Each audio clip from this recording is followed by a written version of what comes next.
by the three senior officers to my right here, who have been directly overseeing operations during Operation Sindoor. We have Lieutenant General Rajiv Ghai, Director General Military Operations, who will cover the aspects related to land domain. Air Marshal A.K. Bharti, to his right, Director General Air Operations, will provide insights on the air domain. And to my right is Vice Admiral A.N. Pramod, Director General Naval Operations, who will cover aspects on maritime domain. Following their briefings, we will move on to the question answer session. I now request the DGMO to commence the opening brief. Thank you, Sandeep. A very good evening to all of you, ladies and gentlemen. You are all by now familiar with the brutality and the dastardly manner in which 26 innocent lives were prematurely terminated at Pahalgam on the 22nd of April. When you combine those horrific scenes and the pain of the families that the nation witnessed with numerous other recent terrorist strikes on our armed forces and defenseless civilians, we knew that the time had arrived to make yet another compelling statement of our resolve as a nation. Operation Sindoor was conceptualized with a clear military aim to punish the perpetrators and planners of terror and to destroy their terror infrastructure. What I do not state here, of course, is the often stated determination of India and its intolerance to terror. It set into motion a very diligent and microscopic scarring of the terror landscape across the borders and the identification of terror camps and training sites.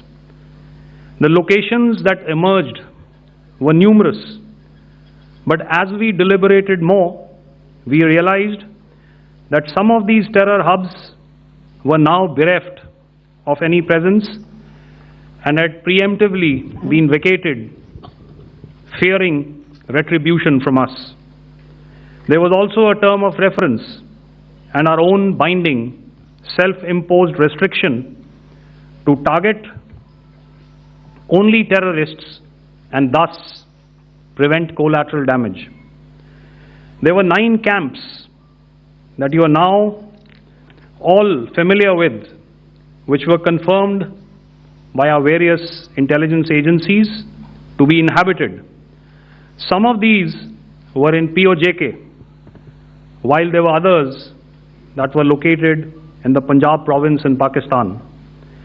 Nefarious places such as Muridke, the hub center of the Lashkar-e-Taiba, has over the years bred infamous characters such as Ajmal Kasab and the likes of David Headley. What followed was a careful scrutiny of each of these sinister locations, their layout, configuration, even the type of construction in each structure, and the terrain obtained around these. This was with an obvious intent to deduce and identify the exact vector that was required for their neutralization, as also the eyes in the sky that we would send up to ensure that we brought back evidence that we had indeed targeted what we set out to. The precise images of these engagements on that fateful and historical night have already been showcased during the first press statement on the 7th of May that was helmed by our Foreign Secretary. I have no doubt in my mind 9 terror hubs left more than 100 terrorists killed, including high-value targets such as Yusuf Azhar, Abdul Malik Rauf, and Mudassir Ahmed, that were involved in the hijack of IC-814 and the Pulwama blast. The line of control was also violated soon after by Pakistan, and the erratic and rattled response of our enemy was apparent from the number of civilians, inhabited villages, and religious sites such as Gurudwaras that were unfortunately hit by them, leading to a sad loss of lives. The Indian Air Force played a major part in these strikes by engaging some of these camps, and the Indian Navy provided wherewithal in terms of precision munitions. The Indian Air Force obviously had their assets up in the sky, and I will here request Air Marshal Bharti, the Director General of Air Operations, to detail for you the methodology that the men in blue adopted to successfully manifest this mission. Thank you, Rajiv. A very good evening, ladies and gentlemen. It indeed is a difficult time that we have to come here like this and brief you. We could have done without this, but we had no choice. As the DGMO has detailed, the event was precipitated by the dastardly act at Pahalgam. The sequence of events have already been detailed.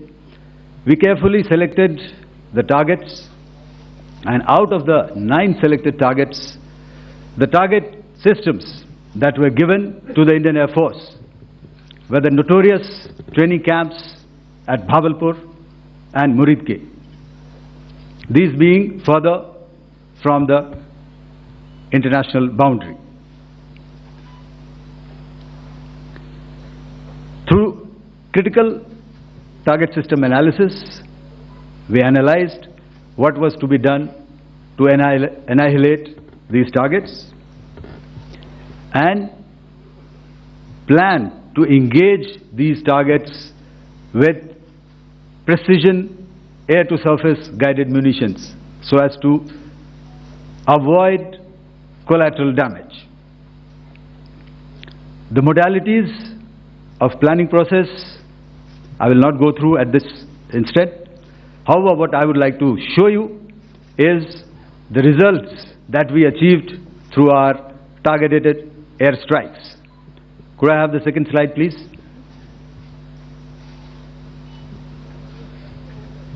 Yeah, change, please.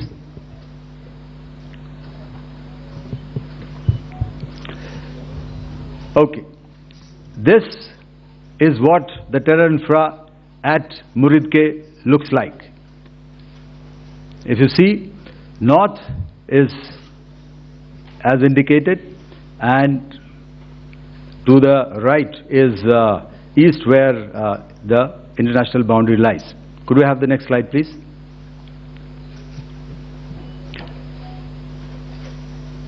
Orientating. Oh, just go back to one slide. Okay.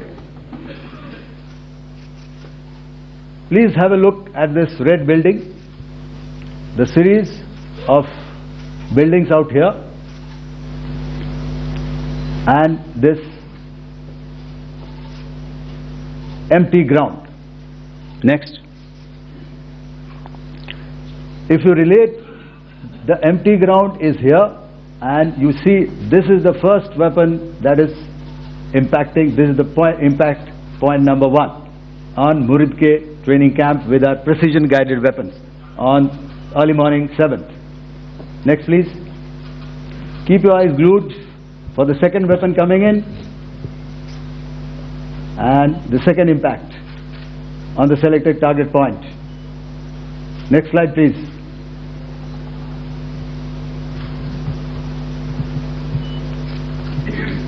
Third weapon, third impact. Continue. And fourth weapon, fourth impact. So through these targeted and precision targeting, we addressed the target at Muridke, which was the terrain infrastructure. Can you hear me? All right.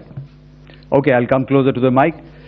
Now we go to the next target, which is the Bhavalpur training camp. Next slide, please. Okay, just wait. So the effect, if you see,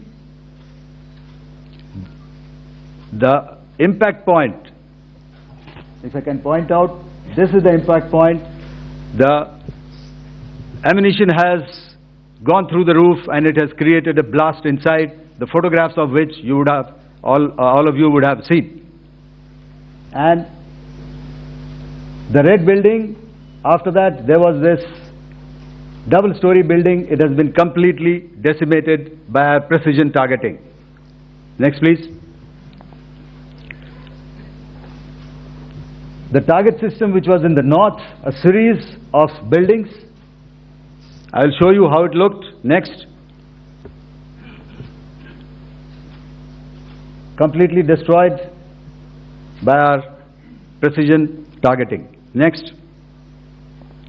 Now coming to Bhavalpur, this is the target complex that we are dealing with, a fairly large target complex. So we had to carefully choose the points that we needed to address, which were high value and which would meet our stated objectives of eliminating the terrorists. I would like to draw your attention to this red canopy, and in relation to that I would cover the targets. One target system is a series of buildings here, other one here, and other one out here. Next slide, please. This is how it looked before, and this is how the building looked after the impact of the weapon. And orientation in relation to this red canopy you can see here. Next, please. Before, next, and after. The roofs have completely collapsed. Next. This is the target system. Next. Precision targeting, and we have achieved our objectives here. Next. All right. So that was what we did on the 7th. Our objective was to address these two terrorist camps, and that we did with precision. And thereafter, we maintained a robust air defense posture, because remember, our objective was to target the terrorists and terrorist infrastructure, not any other infrastructure, not the Pakistani military, not the Pakistani any other infrastructure. So that is what we have maintained on the 7th of May. However, what we saw in the evening of 7th of May, we were saturated with a raid of Pakistani unmanned aerial vehicles and small drones. And these came in waves in our civilian areas, over our military installations, and all of them were successfully intercepted. Few of them did manage to land. However, there was not much damage that they did. And we have our robust counter-US hard kill and soft kill systems which did the job. However, the difference here was that we had targeted the terrorists. The adversary now has targeted our civilians and the military infrastructure. So it had to be responded to. So in a quick and calibrated response, that very night we struck their radar installations at Lahore and close to Gujranwala, the LYT installation, to indicate to him that we are ready, yet we do not want to escalate. Our fight was with the terrorists and not with the Pakistani military establishment. Thank you. Thank you, Air Marshal Bharti. So, ladies and gentlemen, he's outlined operations not only on the night of 6th and 7th of May, when Operation Sindoor commenced, but also on the subsequent night.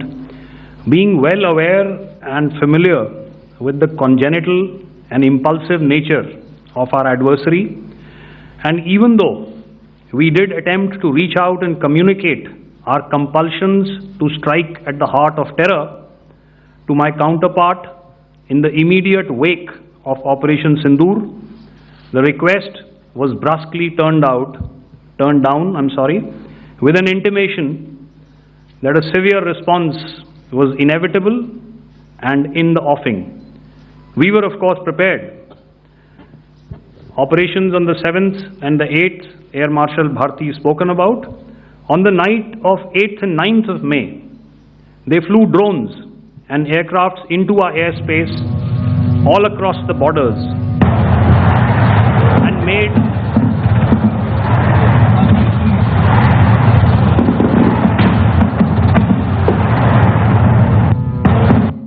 and made largely unsuccessful attempts to target numerous military infrastructure. Violations on the line of control by Pakistan also commenced yet again and precipitated into fierce arty engagements. The air operations on the night of 8th and 9th of May, I'll yet again request the DG Air Operations to cover.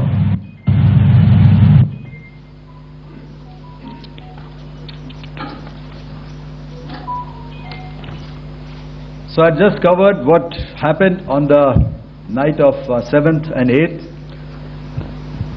What we found that on the night of 8th and 9th, starting as early as 22:30 hours, our cities had a mass raid of drones, unmanned aerial vehicles, UCAVs, starting right from Srinagar, going down right up to Nalia. It was a mass raid in waves, and it was relentless. However, we were prepared, and our air defense preparedness ensured that there is no damage on ground or to any of the intended targets that the enemy might have planned for. The difference between 7th night and 8th night was that on 7th night, he sent in his Jihad class of UAVs. However, these UAVs can go some distance, they are armed. However, on the 8th, less numbers of armed UCAVs were there or UAVs were there, and more numbers of quadcopters, maybe for surveillance or just for harassment of civilians. This continued till midnight. Our air defense preparedness ensured that there was no damage on the ground, either to the military installations or to the civilians. However, the enemy had yet again shown that he wanted to up the ante and he wanted a fight, and we were up to the task. In a measured and calibrated response, we once again targeted his military installations, which included his SAM sites at Malirkant. This also included his surveillance radar sites at Lahore and close to Gujranwala. These were suitably addressed, and thereafter his drone attacks continued even till morning, which we countered, and during the daytime there was some respite. Here I would like to bring out another aspect. What we found was that while the drone attacks were being launched from somewhere close to Lahore, enemy had allowed his civilian aircraft to also continue to fly out of Lahore. Not only his own aircraft, but international passenger aircraft, which is quite insensitive, and we had to exercise extreme caution, even at the cost of some tactical disadvantage, to ensure that there is no damage to any of the civilian aircraft. And this was also brought out in our press briefing during the day. So I will now hand over to my colleague to cover the events of 9th onwards. On land, we also undertook certain measures such as deployment of air defense and electronic warfare assets to establish an integrated grid with the Indian Air Force, and I have seen and heard some of you wax eloquent about the benefits of such an architecture. when it comes to negating and combating air intrusions. We also carried out deployment to include movement of our forces in the land, sea and air domains. The night of the 9th and the 10th of May saw similar intrusions by drones and aircrafts, and this time there was a concerted effort to target airfields and some very, very important logistic installations, albeit yet again unsuccessful and denied gallantly and efficiently, I must say, by the integrated Indian Air Force and Indian Army Air Defence. We further strengthened our deployment and also initiated some pressure points to send a very clear and unambiguous message to the other side to desist from any misadventures on land. Some of the airfields and dumps saw repeated attacks in waves from the air. All were thwarted. The Pakistan Army has reported to have lost approximately 35 to 40 personnel in artillery and small arms firing on the line of control between the 7th and the 10th of May. What the other side had probably also not reckoned with was the speedy and precise turnaround and hit back by the Indian Air Force. And I will yet again ask Air Marshal Bharti to speak about these significant and game-changing strikes. I will thereafter request Vice Admiral Pramod, my colleague and Director General of Naval Operations, to tell us about some very telling naval maneuvers in the Arabian Sea that exerted pressure on the night of 9th and 10th of May. Over to you, sir. Thank you. Commencing about 2000 hours, that is 8 p.m. local time, on 8th of May, several Pakistani unmanned aerial systems, drones, combat vehicles attacked multiple IF bases. These included Jammu, Udhampur, Pathankot, Amritsar, Bhatinda, Nal, Dalhousie, Thois, Jaisalmer, Uttarlai, Falodi, Nalia. These were almost simultaneous and they came in waves. All our AD guns and other systems were waiting for them. All these waves were neutralized by our trained crew using the air defense systems that they have, and also some of them were utilized using our legacy systems like Pechoras and IF Summer, which we have recently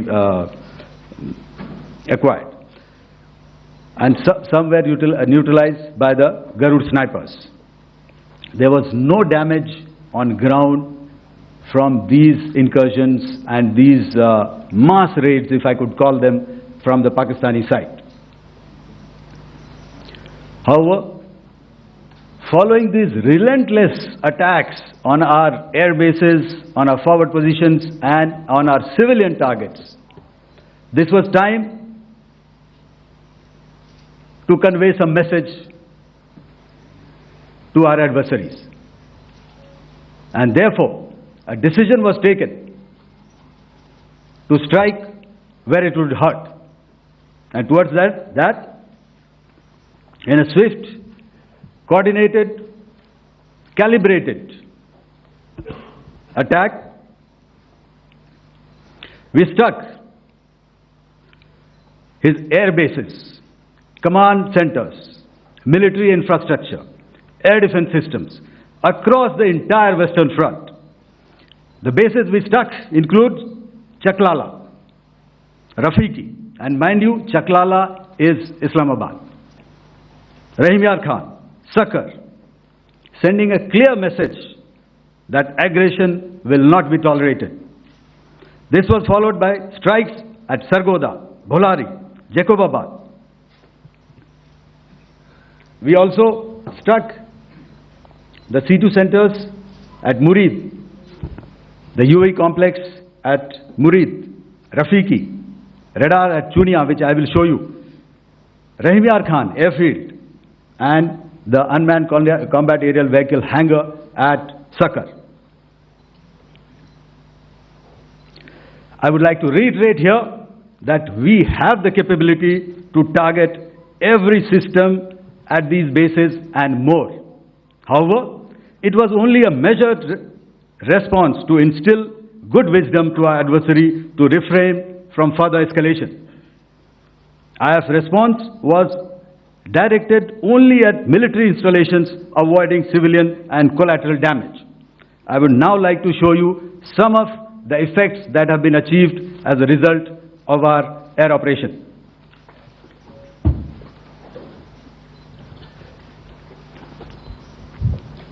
Here is the Pasrur air defense system. If you could see, zoomed up view, this is the radar mounted on a high tower. And after the strike,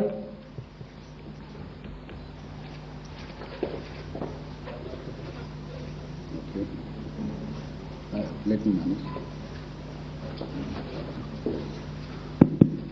thank you. Can you hear me? Yeah, thank you.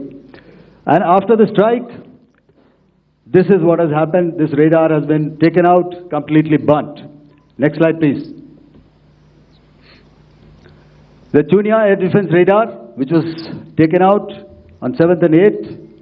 This is the radar site. A blown up photograph, once again, on a tower. Not very clear, but what you see very clearly is the after effect after we have struck. The radar head has been completely decapitated. Next slide, please. Arifwala air defense radar. In this complex, you see how it looked before, blown up image, and after really blown up. Next. Now coming to Sargodha airfield. Remember, this is one of their important airfields wherein they have a lot of assets, F-16s, other assets which they keep getting, training institutes. And we have stuck this airfield.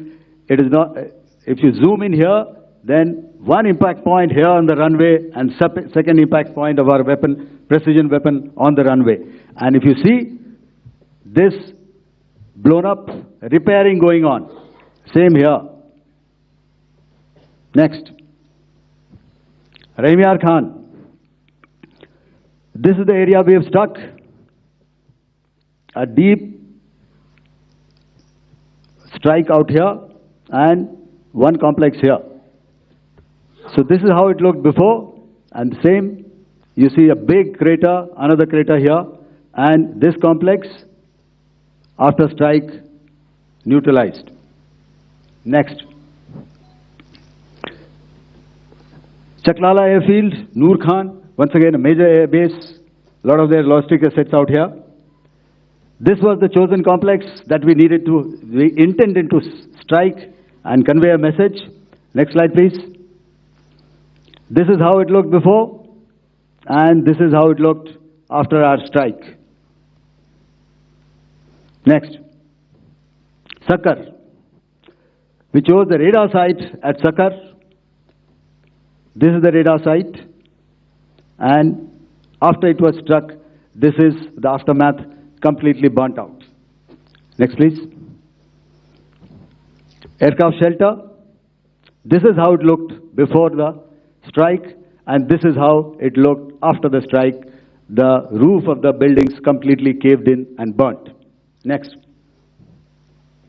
Bolari airfield, aircraft hangar. This is how it looked before, and this is how it looked after the precision strike. Next. Jacobabad, aircraft hangar, and this is how it looked after. Next. So what I'm trying to convey here, ladies and gentlemen, is to start with, our fight was neither with the Pakistani military nor with anybody else who's there on the other side. Our fight was with the terrorists.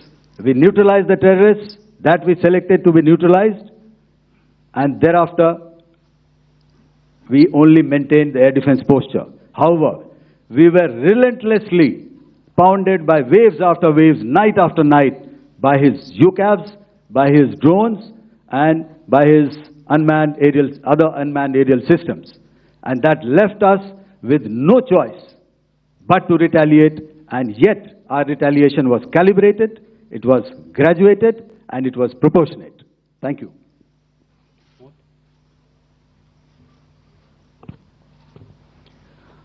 Good evening, ladies and gentlemen.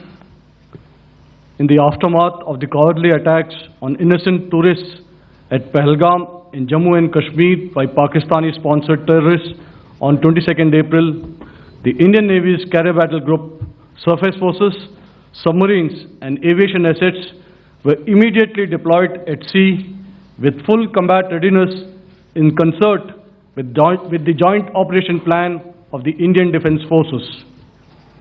You may be aware that we tested and refined tactics and procedures at sea during multiple weapon firings in the Arabian Sea within 96 hours of the terrorist attack. The aim was to revalidate our crew, armament, equipment, and platform readiness to deliver various ordnance on selected targets precisely. Thereafter, our forces remained forward deployed in the Northern Arabian Sea in a dissuasive and deterrent posture with full readiness and capacity to strike select targets at sea and on land, including Karachi at time of our choosing. The forward deployment of the Indian Navy compelled Pakistani naval and air units to be in a defensive posture, mostly inside harbors or very close to the coast, which we monitored continuously. The Indian Navy maintained seamless maritime domain awareness throughout the duration and was entirely aware of the location and movement of Pakistani units. In effect, we had and continue to have good battle space transparency using our maritime domain awareness grid. As you are aware, our response has been measured, proportionate, non-escalatory, and responsible from day one.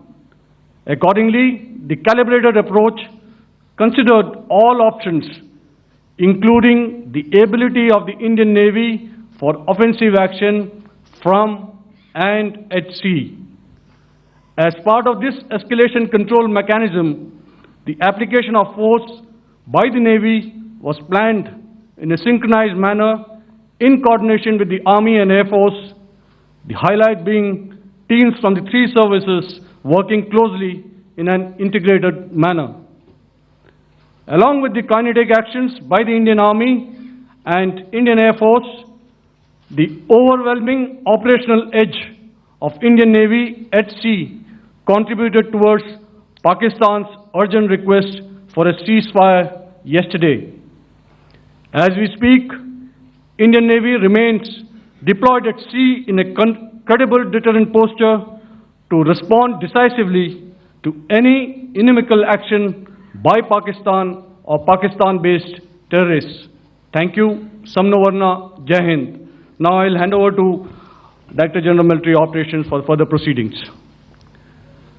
Ladies and gentlemen, on the 10th of May, in the morning, even as we were getting into a huddle to wargame the events of the previous night, a routine exercise, I received a message on hotline from my counterpart in Pakistan seeking my willingness to communicate.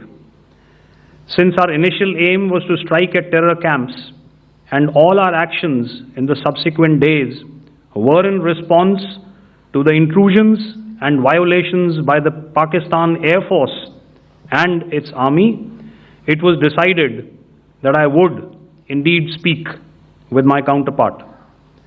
You are already aware, I've seen it being covered on national television, that my communication with the Pak DGMO was conducted at 15:35 hours yesterday and resulted in cessation of cross-border firing and air intrusions by either side with effect from 1700 hours 10th of May after he proposed that we cease hostilities. We also decided to further speak on the 12th of May, that's tomorrow, at 1200 hours, to discuss the modalities that would enable the longevity of this understanding. However, disappointingly, and must I add, expectedly, it took only a couple of hours for the Pakistan Army to violate these arrangements by cross-border and across the line of control firing, followed by drone intrusions across the expanse of the Western Front, through last night and in the early hours of the morning today.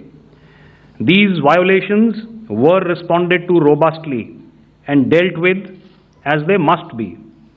We have earlier today sent another hotline message to my counterpart highlighting these violations of the understanding between the DGMOs on the 10th of May and our firm and clear intent to respond to these fiercely and punitively, if repeated tonight, subsequently or later. In this regard, I must inform all of you that the Chief of Army Staff has earlier today conducted a security review and has granted full authority to our Army commanders for counter-actions in the kinetic domain in case of any violation by Pakistan. In the end, I pay my solemn homage to my 5 fallen colleagues and brothers from the armed forces and civilians who have tragically lost their lives in Operation Sindoor. Our hearts go out to the bereaved families, and we express our solidarity to them in this lifetime and beyond, at this grave juncture in their lives. Their sacrifices shall always be remembered and spoken of in glowing terms by a grateful nation. We have thus far, ladies and gentlemen, exercised, and my colleague Pramod highlighted this, immense restraint, and our actions have been focused, measured, and non-escalatory. However, any threat to the sovereignty, territorial integrity, and safety of our citizens will be met with decisive force. Jai Hind. Okay, ladies and gentlemen, we are now open for questions. All right, now since I would not know all of you, I would expect you to please raise the placard or